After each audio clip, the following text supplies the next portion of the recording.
So, a couple of weeks ago, the Phoenix Suns were eliminated in the playoffs by the Minnesota Timberwolves, not in 7, not in 6, not in 5, but in 4 games, completing that clean sweep by the Minnesota Timberwolves. And it was very disappointing because this is one of the very few series in the first round where a lot of people predicted it would be a competitive first round series.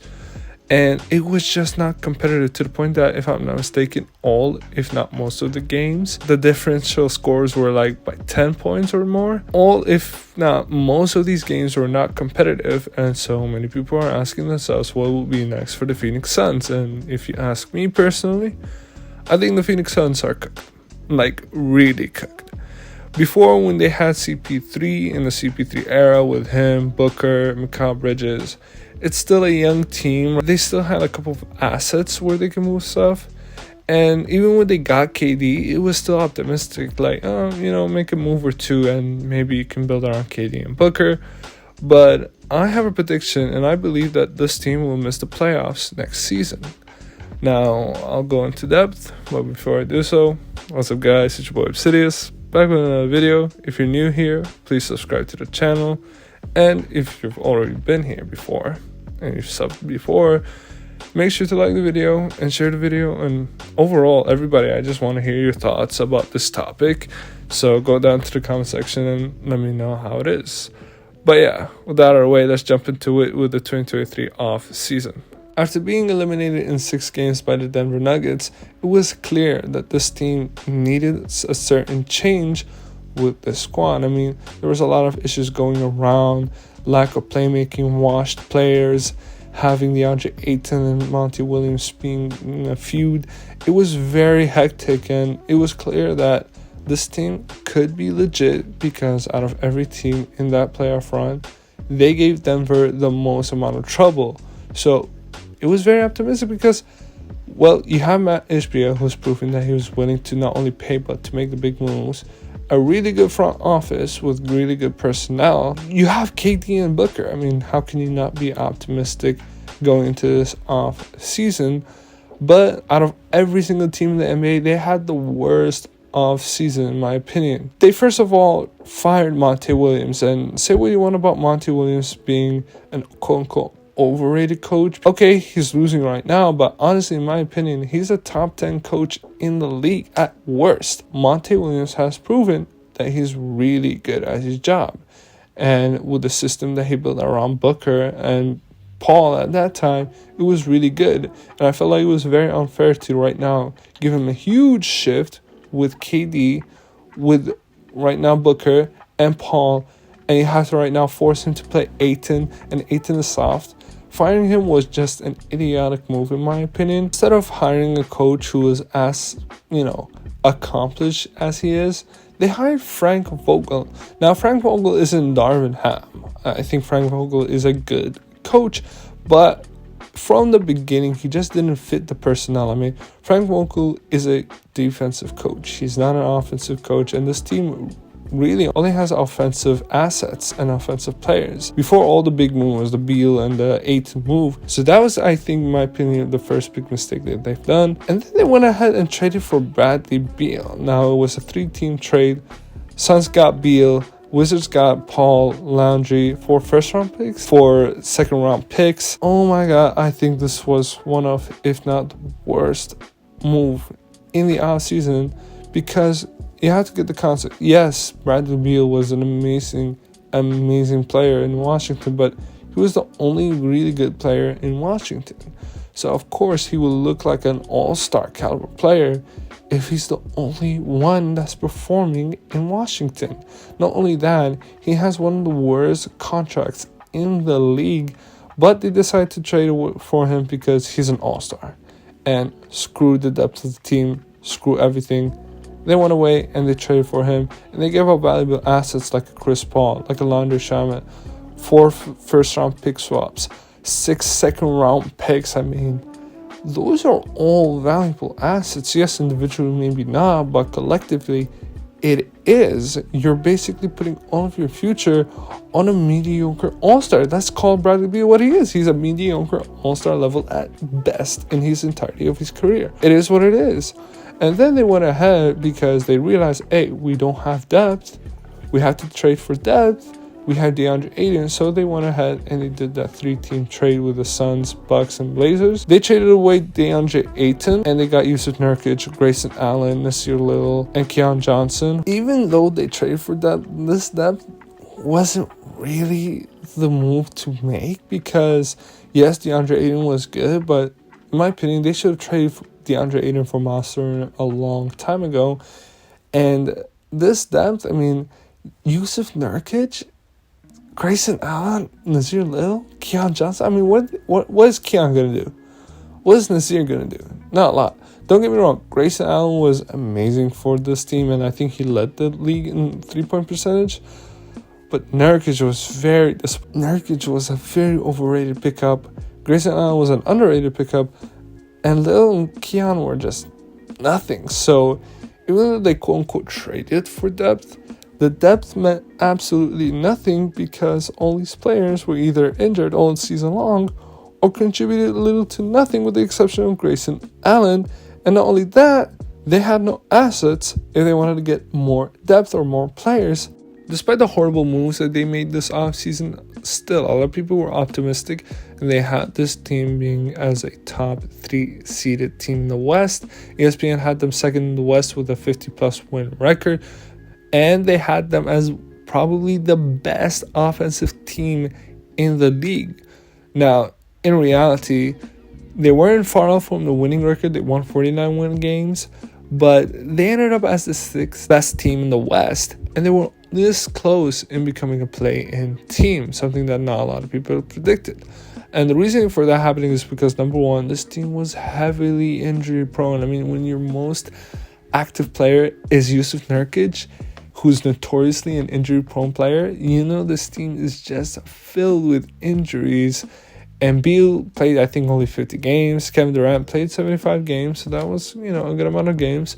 And Booker just played 60 games. And with the way this team was constructed, it was very new. And they needed to develop chemistry. And only that, they needed Vogel to know and understand the chemistry with the players so he knows what schemes to do and not to do. But also, including that, you needed to see the chemistry between Beal, Booker, KD, how they're going to gel. Is there a right way to play them? Is there a wrong way to play them? Is Beal washed or not? Is KD washed or not? Is Booker better than before or not? I mean, you're putting responsibility on all three of them to be playmakers for this team. So you needed to see it. And because there was always someone who was injured, you just couldn't see the full team playing at its healthiest point throughout the entirety of the season. Not only that, even if they had everyone on board, they had two major issues. Number one, it was their defense. I mean, if their best player is Kevin Durant, you can't guard anybody. I'm sorry. I'm not saying that Kevin Durant is a bad player.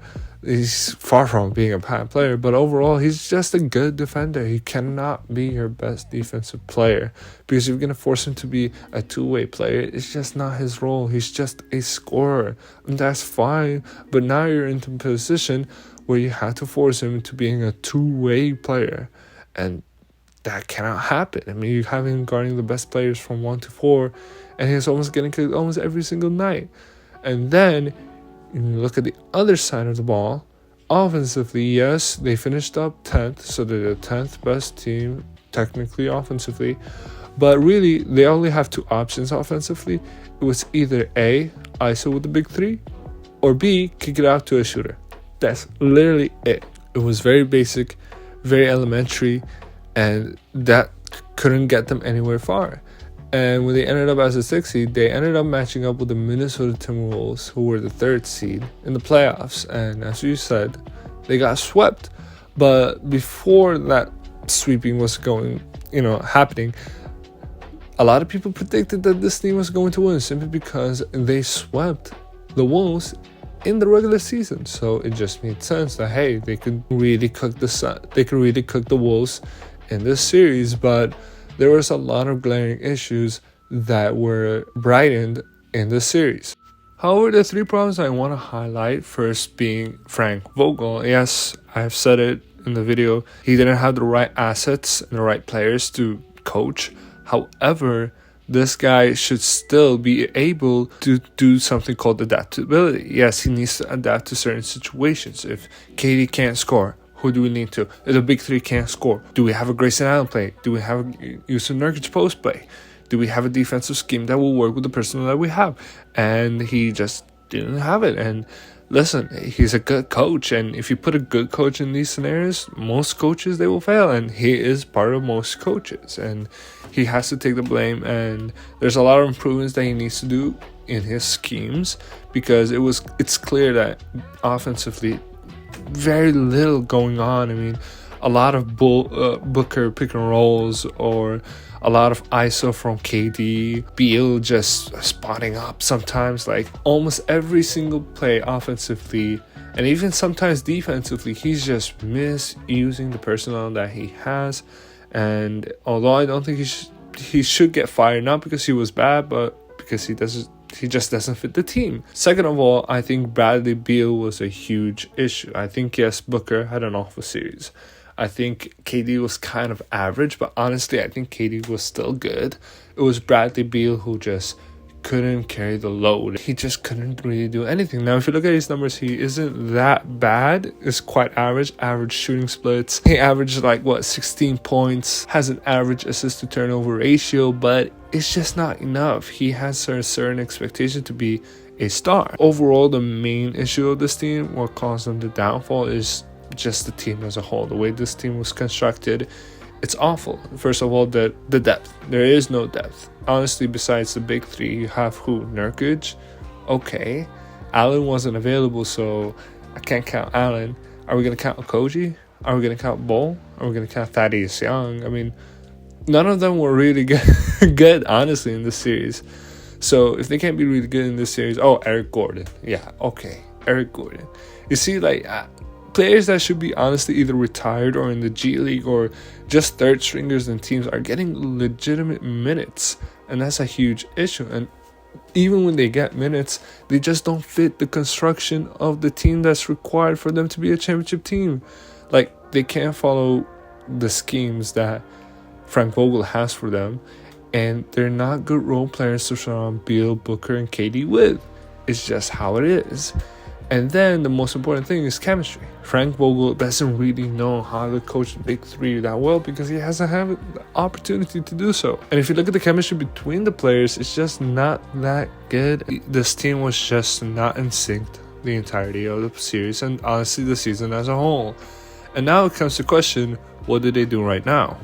Honestly, just run it back again and hope for the best. I mean, think of it like this. You have no draft assets. You really don't have any players to trade other than KD and Book. And if you trade them, you're initiating a rebuild. This team honestly wants to contend. Matt Ishbia just bought the team. He doesn't want to buy a rebuilding team. He bought a contending team. Multiple interviews saying that he wants a competitive team. But if you look at the assets that they have to retool, they really can't do it. Besides the 22nd pick that they have this year, they have nothing, if I'm not mistaken, until 2030. Nothing.